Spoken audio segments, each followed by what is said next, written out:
The Great Depression in Europe will lead to a rise of nationalist dictators. These are people who see an increased military and the expansion of their country, a hostile expansion of their country, as a way to get out of the Great Depression.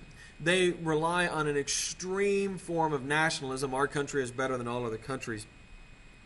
And this is going to be a common solution that European countries turn to. Not all of them, but certainly some of them. Hoover tours Latin America for 10 weeks before his inauguration. Hoover never uses the military except for the one time that he sends it out to run our veterans off the lawn of Washington in the Bonus Army incident. He withdraws the military from Haiti and Nicaragua. And he agrees to recognize any new government in Latin America regardless of how it came to power, whether it was a democratically elected government or came to power through a coup or a revolution. He revokes the Roosevelt corollary.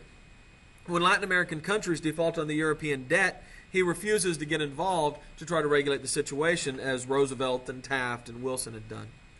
He ignores the advice of economists and refused to restructure or forgive the debt that Europe owes to American bankers and America itself during World War I. Economists are telling him this will crash the European economy, which will crash our economy. And in fact, when the American economy is showing signs of growth in early 1931, it will be this predicted collapse of the European economy in 1931 that sinks us deeper into the real depths of the Great Depression and destroys any chance Herbert Hoover has of winning re-election. So I guess you should have listened to that advice. Treaties to limit these navies that I just talked about in the last video will collapse in the face of the rapid militarization of both Germany and Japan as well as Italy. Mussolini is actually the first of the fascist dictators. And in fact, the fascist word comes from that's a bundle of sticks with an axe tied to it. That was an ancient symbol of the Roman Empire. And Mussolini used these symbols. He talked about rebuilding the old Roman Empire. And he used that fasces, is what that was called, as a symbol of his government. And so we get this term fascism. Mussolini's fascist party turns more and more towards this militant nationalism. In fact, Italy is going to begin invading African countries. They invade Ethiopia, for example. In Germany, there's a real hatred of the Weimar Republic. That's the government that was put in place after the end of World War II.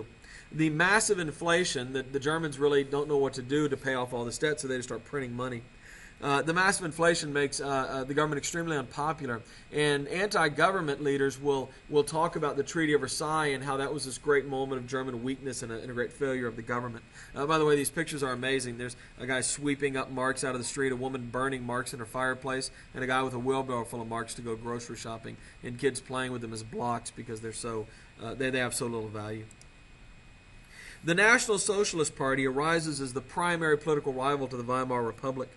And Adolf Hitler will be elected chancellor in 1933. Hitler had been a World War I veteran. He wasn't even German. He was actually Austrian. And he had fallen into this movement that demanded a militant, expansionist German nationalism, which is why it's the Nationalist Socialist Party. Of course, nationalist in German is National, and so of course, we call him the Nazi Party. Hitler had been arrested. He had written a book explaining his ideas on eugenics. Which is that some races are superior to others, and some races should probably just be gotten rid of altogether. Of course, he means he doesn't really understand where races come from. He thinks that Germans are Aryan, which they're actually not, or not pure certainly. And he talks about the idea that Germans need living space. They need to expand into the areas around them. He also wants to unite all the German-speaking peoples, which is an issue because a lot of those are living in places like Austria and Poland and Czechoslovakia. But Hitler will become a very powerful leader and rapidly rise to control of the German government in the 1930s.